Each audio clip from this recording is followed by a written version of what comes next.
Hello, नमस्कार. कसे आहात सर्व? तुमच्या सगळ्यांचे मनःपूर्वक स्वागत आहे. चला तर मग आज नवीन एक रेसिपी शिकून घेऊया. आता गुढीपाडवा येतोय, त्यासाठी आपण साखरेची माळ बनवणार आहोत. तर त्यासाठी घेतली आहे 1 वाटी साखर, 1 चम्मच आपण सोडा घेतलेला आहे, दोरा घेतलेला आहे आणि सारख्या आकाराच्या 5 वाट्या घेऊन घेतलेल्या आहेत. आता आपण कढाई घेतली आहे आणि त्यात आपण ती साखर टाकून घेणार आहोत. सारख्या आकाराच्या 5 वाट्या घ्यायच्या किंवा तुम्ही ॲप्पे पात्राही मध्येही बनवू शकता किंवा तुमच्या जो छोट्या-छोट्या प्लेट असतील 5 किंवा 7 तुम्हाला जितक्या बनवायच्या असतील तुम्ही तितकं घेऊ शकतात. तर साखर आपण टाकून घेतलेली आहे, त्यात थोडं पाणी टाकून घ्यायचं आहे आणि याची आपल्याला चासणी बनवून घ्यायची आहे. छान ही साखर वितळेस तोवर आपण ज्या वाट्या घेतलेल्या आहेत 5 त्यांना तूप लावून घेणार आहोत. कारण की जे आपण मिश्रण टाकणार आहोत यात तर ते चिटकायला नको हवं म्हणून. तर सारख्या 5 वाट्याच घ्यायच्या. तुम्ही छोट्या-मोठ्या कोणत्याही आकाराच्या घेऊ शकतात. तर यांना थोडं-थोडं आपण तूप लावणार आहोत. त्याआधी आपण जो दोरा घेतलेला होता, तो दोरा आपण वाटींमध्ये मावेल एवढ्या मापाचा घेऊन घ्यायचा आहे. मी आधी एकच घेतला होता, पण विचार केला की एकच दोरा राहिला तर तुटू शकते माळ, म्हणून मी त्याला डबल घेतला आणि त्या आकाराचा तेवढा कापून घेतला आहे दोरा. दोरा घेतल्यानंतर आपण त्याला थोडासा ओला करून घेणार आहोत. कारण की दोरा जर कोरडा राहिला तर शक्यता अशी असेल किंवा ते साहित्य आपण जे मिश्रण बनवणार आहोत ते चिटकून जाईल.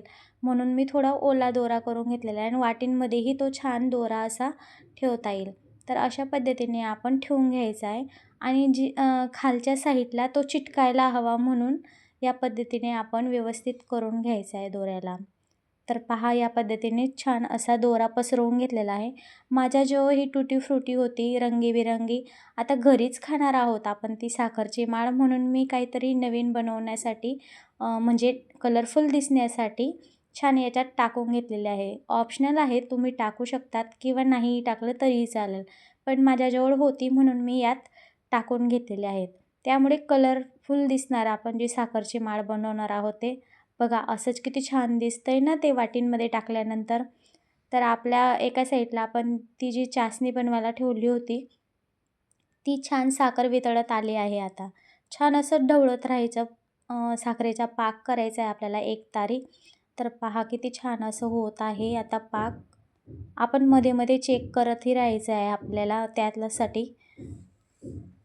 पूर्ण साखर वितळल्यानंतरच आपल्याला ते करायचं आहे. अन्यथा ती जे आपण साखरची माळ बनवत आहेत, ती थोडीशी म्हणजे घट्ट होणार नाही. तर छान वितळली गेली का मग आणखी एकदा चासणी तयार चेक करून घ्यायची आहे.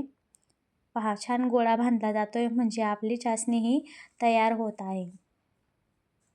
आणखी त्याला ढवळून घ्यायचं आहे. नंतर मी यात थोडंसं तूप घातलं आहे चवीसाठी. आता तो सोडा घेतला होता 1 चम्मच एवढा. आता तो सोडा टाकून घेणार आहोत आपण आणि लगोलग जे मिश्रण होतं ते फुलायला लागलं की आपण ते वाटींमध्ये टाकून घेणार आहोत. ही क्रिया जी आहे ती थोडी पटापट करायची आहे जेणेकरून ते आपल्याला व्यवस्थित टाकता येईल.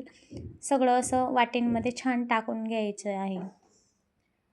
पूर्ण मिश्रण टाकल्यानंतर पहा किती सुंदर दिसतंय आणि गरम-गरम असल्या कारणाने ना जी टुटी फ्रुटीचा कलर होता तोही थोडासा त्यात आलेला आहे. पहा किती सुरेख दिसत आहे आणि जाळीदारही दिसत आहे. जो सोडा टाकतो ना आपण त्यामुळे जाळीदार दिसतं. तुम्ही इनोही टाकू शकता, बेकिंग सोडाही टाकू शकतो, टाटाचा सोडाही टाकू शकता. तुम्हाला जे अवेलेबल असेल तुमच्याजवळ तुम्ही ते ॲड करू शकतात.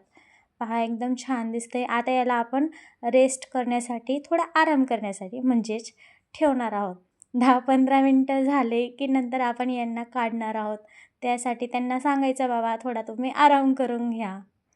थोडा वेळ राहिल्यानंतर आपण त्यांना आता काढणार आहोत. एकदा चेक करून घ्यायचं. आता थोडा वेळ झाल्यानंतर मी चेक केलं होतं आधी. तर छान अशा आपल्या पूर्ण घट्ट बसलेल्या होत्या, मस्त बसून गेलेल्या होत्या त्या.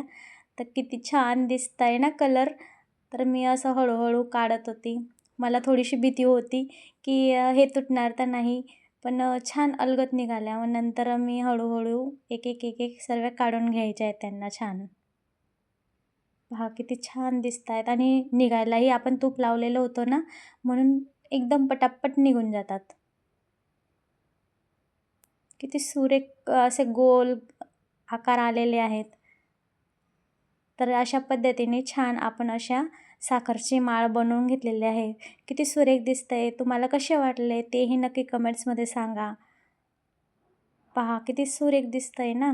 आपण साखरेची माळ बाजारामधनं आणतो, पण काय घरी बनवली ना त्याची एक वेगळाच आनंद असतो. तर अशा पद्धतीची आपली साखरेची माळ ही तयार झालेली होती. तर गुढीपाडव्यासाठी आपण घरी बनवली ना तर त्याचा आनंद एकदम छान वाटतो, म्हणजे आनंद खूप वेगळा असतो. तर मी आणखी एक कलरमध्ये बनवून पाहिली होती आधी ट्राय करण्यासाठी. तर चला तर मग तुम्हाला आजची रेसिपी कशी वाटली हे नक्की कळवा आणि अशाच नवनवीन व्हिडिओ पाहण्यासाठी चॅनलला लाईक, शेअर, सबस्क्राईब करा. धन्यवाद. बाय.